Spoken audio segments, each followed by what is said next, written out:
Olá, meu nome é Penélope de Carvalho e estamos lendo o livro O Poder da Oração, do autor Joseph Murphy. Capítulo 20, versículo 1.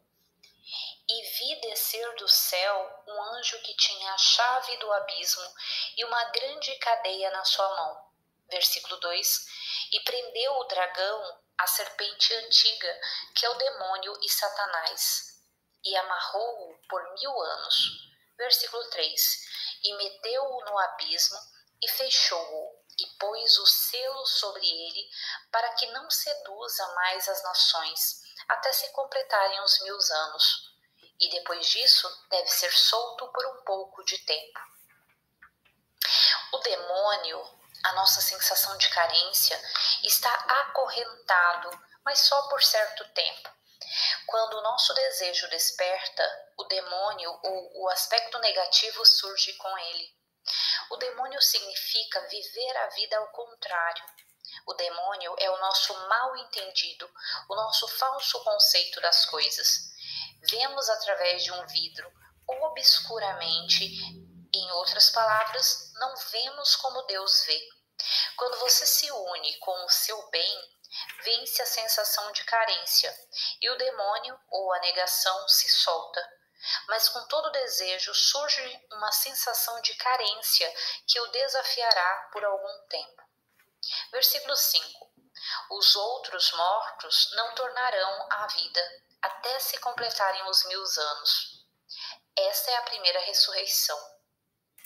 A primeira morte é a morte da ignorância. Morremos para as falsas crenças que dizem que somos vítimas da sorte, destino, coincidência, todas palavras usadas para demonstrar a nossa ignorância das leis de nossa mente. Despertamos para a verdade de que o nosso próprio eu sou é Deus, e que o que afixarmos ao eu sou, nós nos tornamos. Versículo 6. Bem-aventurado e santo aquele que tem parte na primeira ressurreição. A segunda morte não tem poder sobre estes, mas serão sacerdotes de Deus e de Cristo e reinarão com ele durante 1000 anos.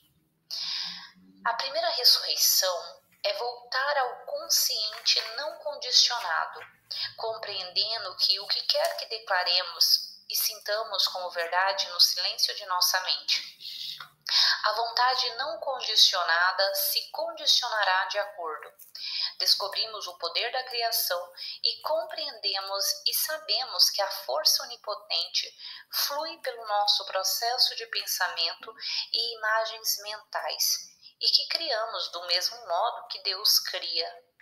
A nossa primeira ressurreição é a percepção da presença de Deus dentro de nós e a nossa capacidade de libertar o esplendor oculto por meio de nossos pensamentos e imagens.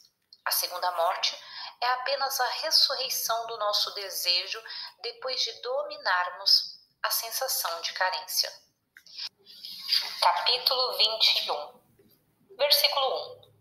E vi um novo céu e uma nova terra, porque o primeiro céu e a primeira terra desapareceram e o mar já não existe. Versículo 2.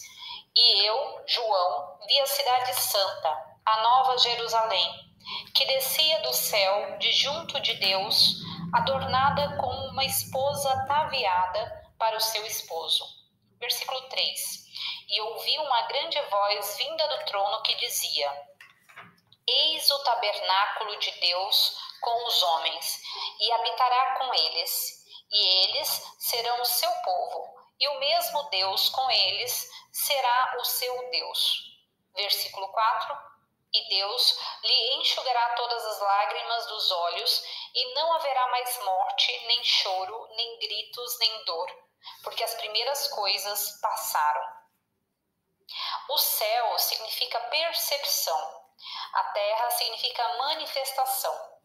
O seu novo céu é o seu novo ponto de vista, a sua nova dimensão de consciência. Quando você começa a ver espiritualmente, compreende que no absoluto está toda a felicidade, harmonia, amor ilimitado, perfeição infinita, sabedoria infinita e paz absoluta.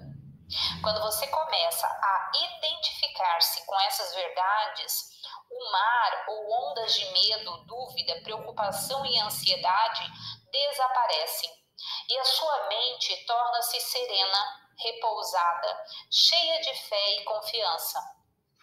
Você pode então sossegar a sua mente e ali declarar, perceber intimamente e sentir o rio de paz de Deus correndo pela sua mente. Você está agora na cidade santa, a Nova Jerusalém, sua mente em paz, caracterizada por estados admiráveis de felicidade, alegria, fé, harmonia, amor e boa vontade.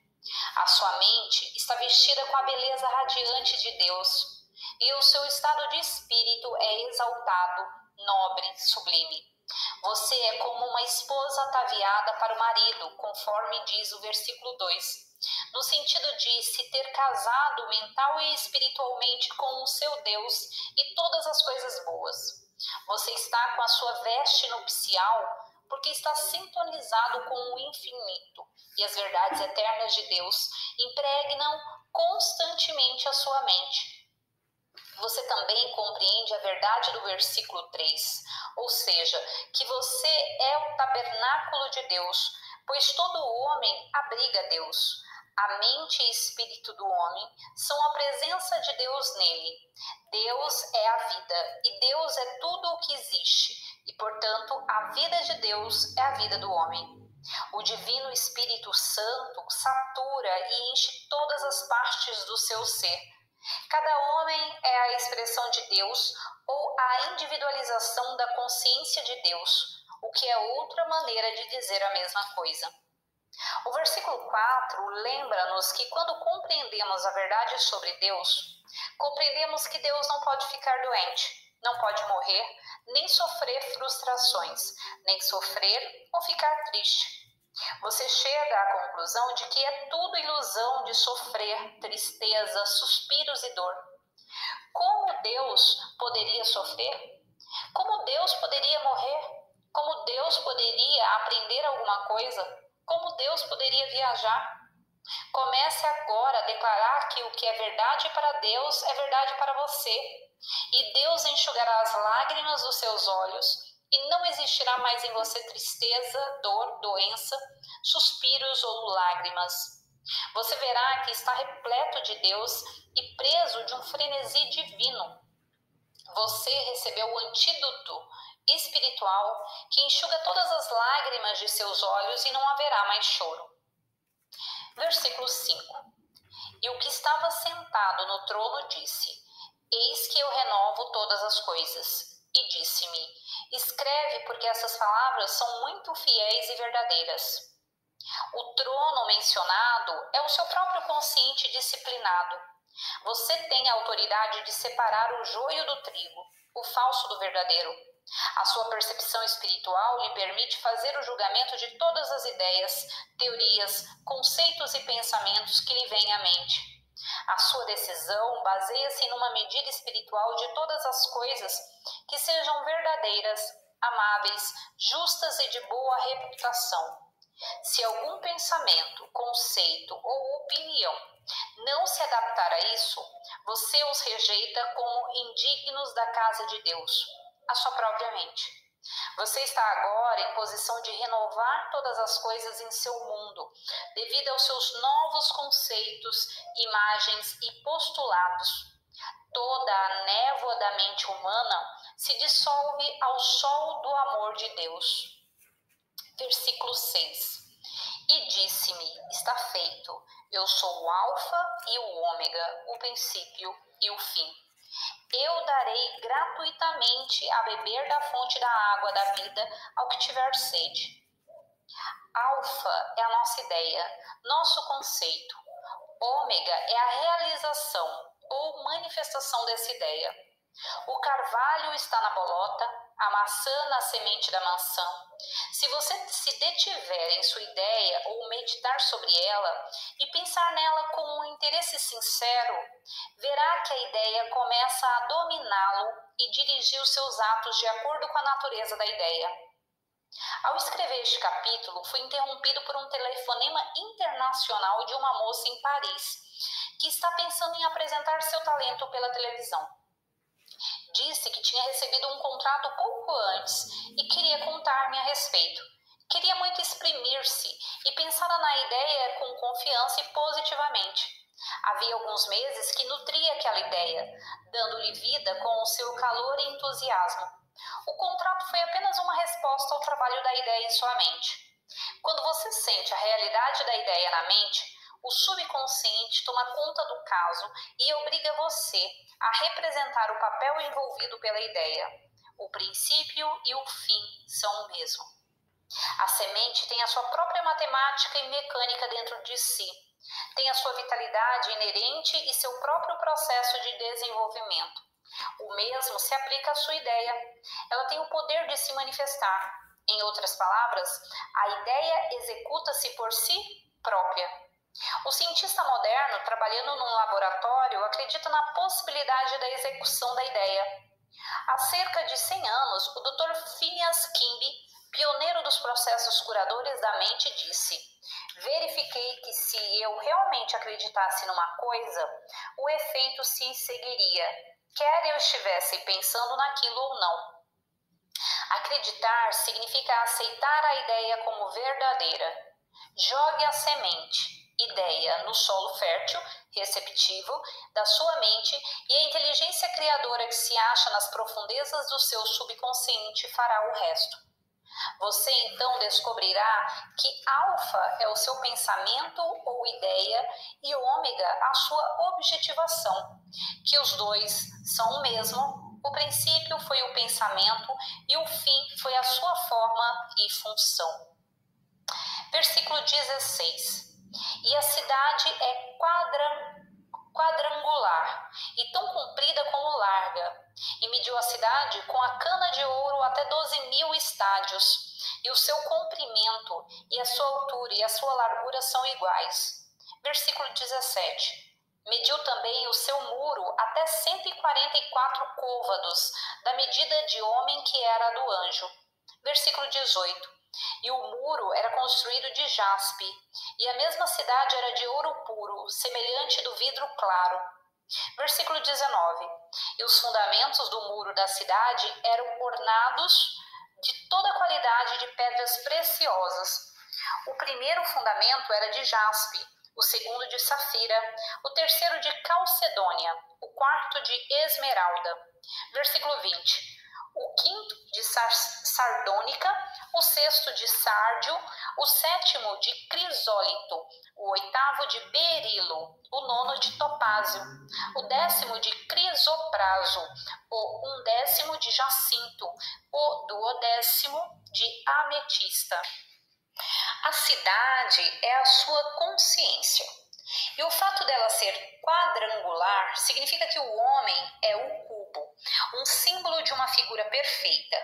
O cubo significa um germe, uma ideia feita carne. O cubo desdobrado torna-se uma cruz. A cruz é simbólica do corpo do homem.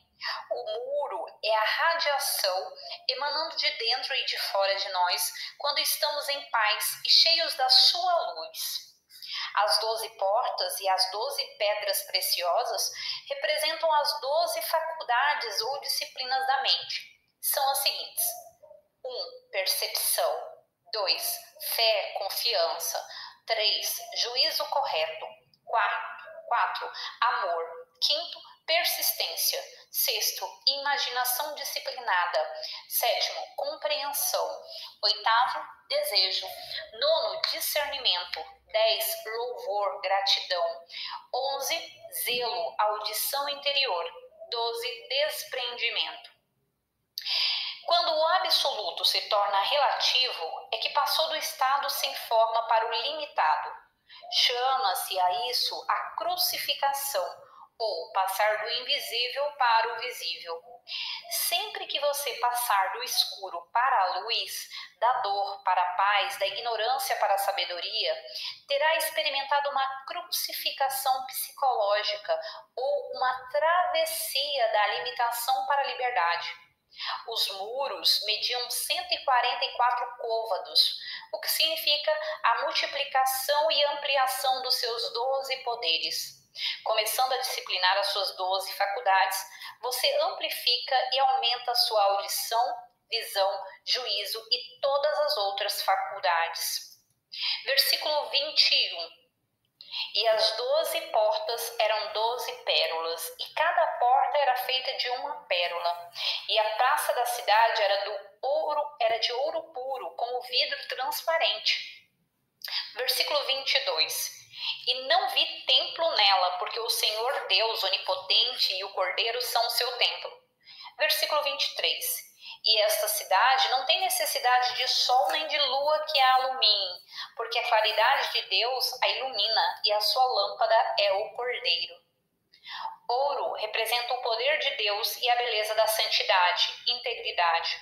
O homem é o templo do Deus vivo.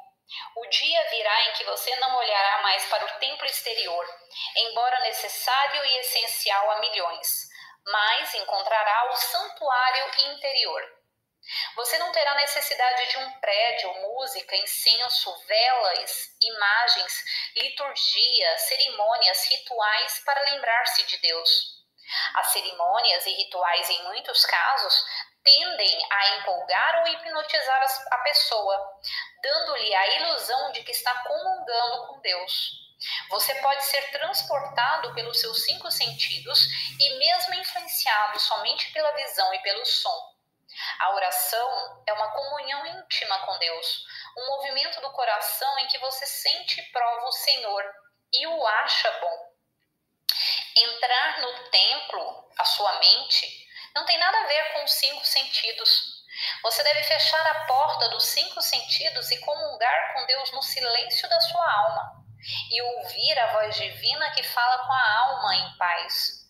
Você não precisa de auxílio para tocar em Deus.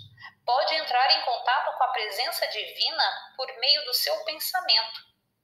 Entre agora nesse templo interior. Medite sobre o eu sou, a presença de Deus.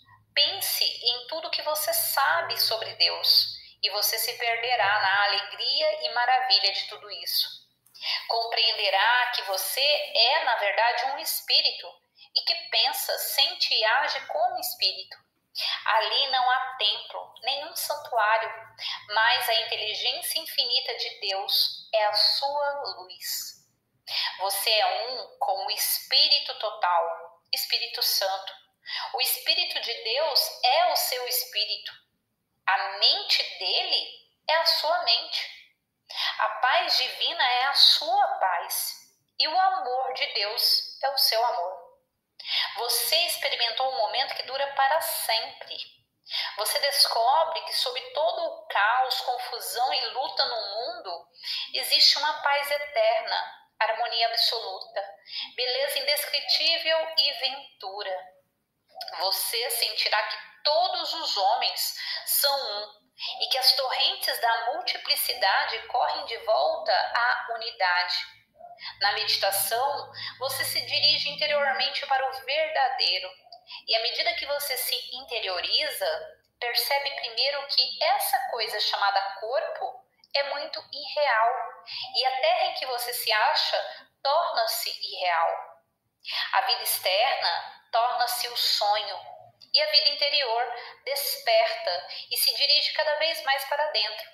Por fim, parece fundir-se e, de repente, o ser que medita percebe que, indo para dentro, descobriu o universo, que o Sol, a Lua, as estrelas e planetas estão no interior.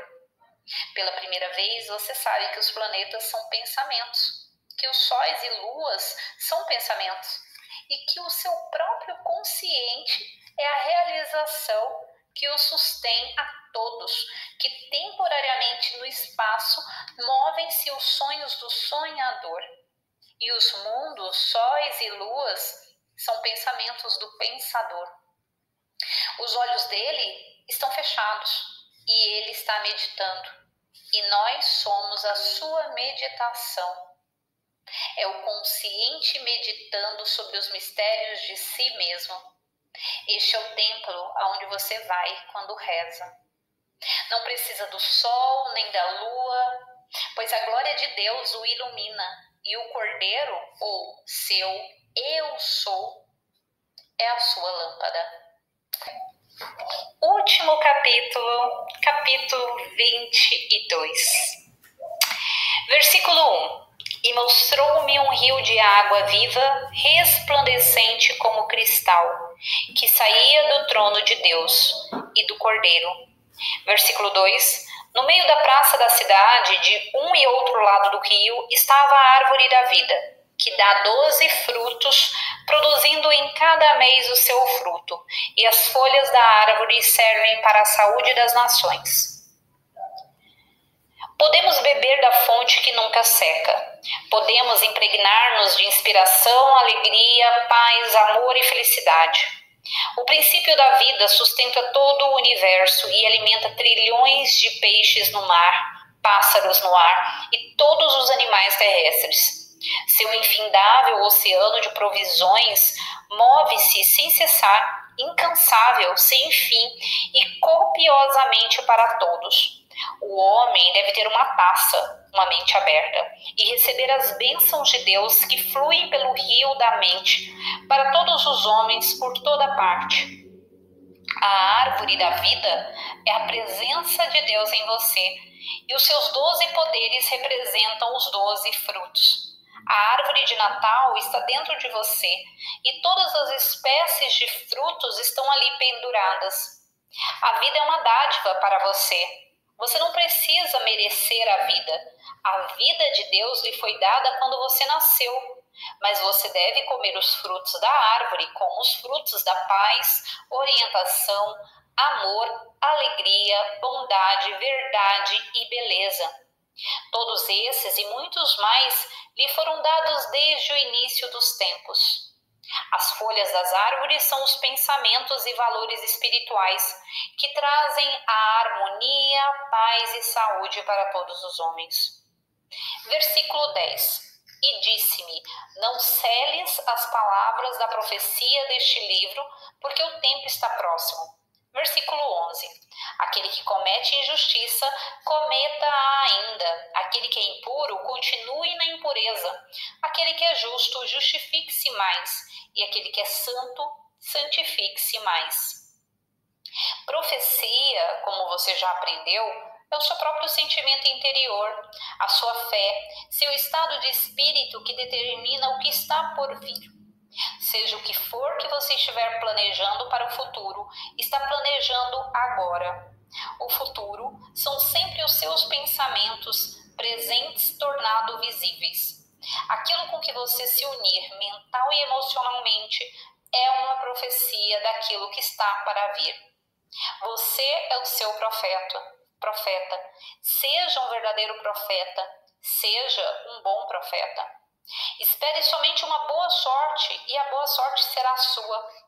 Os filhos da desgraça são os que atribuem poder a coisas externas, a outras pessoas e à mentalidade preconceituosa. São estes os únicos filhos ilegítimos do mundo. No versículo 7, aprendemos que primeiro temos de nos transformar e depois o nosso mundo se transformará. O homem está sempre tentando modificar os outros. Conceda aos seus parentes, amigos e todas as pessoas o direito de serem diferentes. Respeite-lhes as peculiaridades, idiosincrasias e pontos de vista religiosos. Permita que eles pratiquem sua religião de maneira diversa da sua.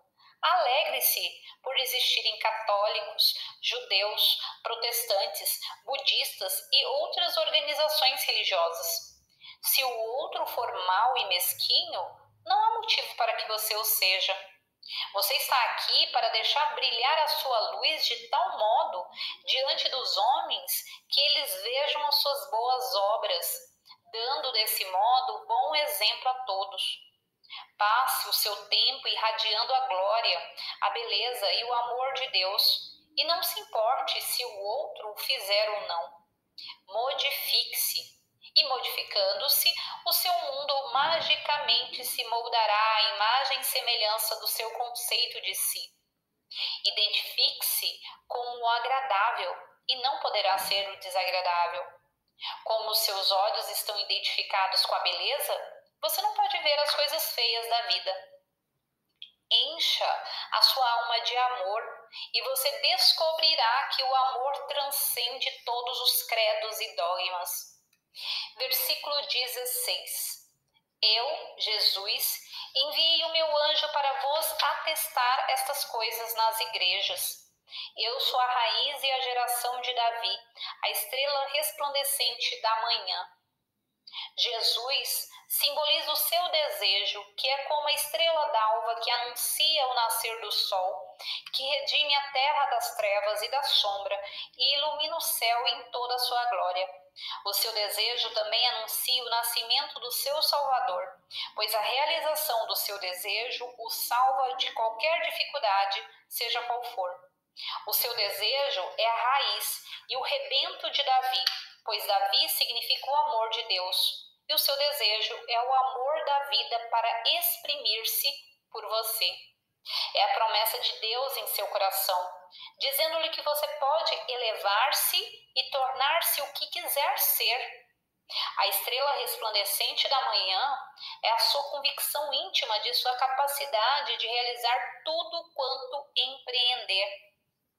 Essa estrela, ou atitude da mente, o orienta e impele a satisfazer e a apresentar o desejo querido do seu coração. Versículo 18. Porque eu protesto a todos os que ouvem as palavras da profecia deste livro, que se alguém lhes acrescentar alguma coisa, Deus o castigará com as pragas escritas neste livro. Versículo 19.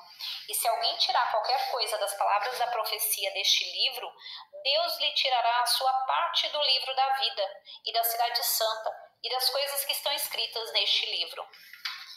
É interessante notar nesses 2 versículos da Bíblia a referência ao vandalismo literário existente nos dias em que foram escritos os livros da Bíblia. Era costume escrevê-los em pergaminho, sob a forma de rolos. No entanto, fanáticos religiosos e outras pessoas inescrupulosas muitas vezes modificavam e apagavam palavras e trechos, intercalando falsificações. Sabemos que as cartas de São Paulo e outras partes do Novo Testamento foram mutiladas dessa maneira, mas os estudiosos da Bíblia, os filólogos e outros pesquisadores sabem onde se encontram essas falsificações.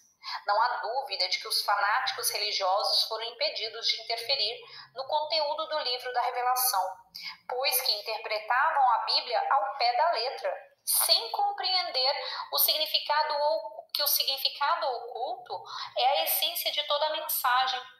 Segundo o consenso geral, o texto deste livro da Bíblia foi conservado intacto através dos anos devido ao medo de que os homens acreditavam ser uma imprecação. Mas isso é apenas o revestimento externo. O verdadeiro significado é outra coisa completamente diversa. A sua palavra é a sua ideia, pensamento ou desejo formulado, e tem o seu próprio método de expressão, conforme explicado no capítulo anterior. O seu desejo de riqueza é uma profecia daquilo que está para vir, do mesmo modo que uma semente é a promessa de uma safra. O seu desejo de saúde, paz, verdadeira expressão ou prosperidade é a voz de Deus dizendo-lhe que você pode tornar-se ou vir a ter todas essas coisas. Vamos ilustrar como o homem acrescenta algo à palavra de Deus. Ele reza pedindo riqueza e afirma que Deus é sua fonte de provisão e que sua fortuna está circulando em sua experiência agora. E alguns minutos depois começa a pensar como, quando, onde e por que meio lhe virá a sua provisão. Não confia na fonte divina e quer ajudar a Deus. O homem deve aprender que os meios de Deus estão além de nossa capacidade de descobrimento e que Deus tem inúmeros canais e a oração do homem pode ser atendida de inúmeras maneiras, de um modo que ele não conhece e numa hora em que ele não a espera. Conheci um homem que estava sempre rezando, pedindo prosperidade e procurando em Deus a verdadeira fonte. E ao mesmo tempo, ele tinha muito ressentimento contra o patrão, porque este não lhe dava um aumento de ordenado. Aquele homem não acreditava realmente no que afirmava. Na verdade, ele estava rezando em dois sentidos, e com um soldado marcando passo não estava chegando a lugar algum. Aquele homem pensava duas coisas e tinha duas lealdades. Temos de chegar a uma decisão definitiva e saber que Deus é a fonte de todas as nossas bênçãos e acreditar em nosso íntimo que o Espírito reagirá de acordo com aquilo que temos como verdadeiro, pois Ele é todas as coisas para todos os homens. O princípio criador pode fazer-nos prosperar do mesmo modo que faz crescer o cabelo em nossa cabeça ou cria uma folha de grama. Tem toda a sabedoria e a técnica da realização. O homem deseja a produção. Esse desejo é bom e muito bom. A vida é crescimento e o seu desejo de progresso e expansão é o impulso cósmico dentro dele, dizendo-lhe que se eleve, transcenda, cresça e se exprima em planos mais elevados. É assim que ele acrescenta algo à palavra. Ele olha em volta e diz: bem, aquele sujeito vai morrer um dia e vou ficar com o emprego dele. O desejo era bom, mas ele o contaminou e adulterou. Ele devia saber que Deus pode criar outro emprego como aquele, e muito melhor ainda. O homem não quer o emprego do outro, ele quer uma posição como aquela, com o mesmo prestígio ordenado, etc. A inteligência infinita tem inúmeros meios de fazer realizar-se o seu pedido. Não precisamos tirar sequer um fio de cabelo a um ser vivo para progredir na vida. O homem nunca deve sabotar ou prejudicar outro a fim de conseguir a sua meta na vida. Prejudicar outra pessoa dessa maneira seria fazer acréscimos à palavra, e Deus o castigará com as pragas escritas neste livro, o que significa que, se usarmos a lei de modo negativo, colheremos os resultados como neurose, frustração, doença, insatisfação, etc. Tiramos algo da palavra quando dizemos: não posso ser isso ou não consigo realizar o meu objetivo. Estamos negando a presença e o poder de Deus ao dizer que Deus não pode cumprir a sua promessa. Há pouco tempo, um homem me disse que o filho estava com um mal incurável. Observei que o que ele realmente estava dizendo era que Deus não podia curar o menino. Ele ficou chocado com as suas próprias palavras e começou a afirmar que a inteligência criadora que criara o filho poderia, sem dúvida, restituir-lhe a harmonia, a saúde e a força. Uma cura perfeita se realizou, sanando-se o distúrbio sanguíneo. Um homem foi procurar-me por causa do filho que queria estudar medicina. O pai disse que não tinha o dinheiro necessário e o rapaz estava muito deprimido. Enquanto isso, o rapaz foi trabalhar num balcão de lanchonete, sentindo-se muito frustrado e infeliz. O pai estava amesquinhando a palavra de Deus, dizendo: Deus não pôde abrir o caminho para o meu filho ser o que deseja, de modo que vou lhe arranjar um emprego qualquer. A praga que se segue é o fracasso do homem em realizar o seu desejo, o que é a causa de todas as misérias e desgraças deste mundo. Aquele pai começou a rezar para que o Espírito Infinito abrisse o caminho para o filho ir para a universidade e começou a visualizar mentalmente, antes de dormir, o filho mostrando-lhe o diploma de médico que dizia que ele se formara em medicina e cirurgia. O pai ficou imaginando esse diploma e pedindo a Deus orientação e a ação certa. Dentro de algumas semanas, morreu uma tia que deixou muitos bens e fundos suficientes para custear os estudos do rapaz. Versículo 20. O que dá testemunho destas coisas diz: sim, venho depressa. Amém.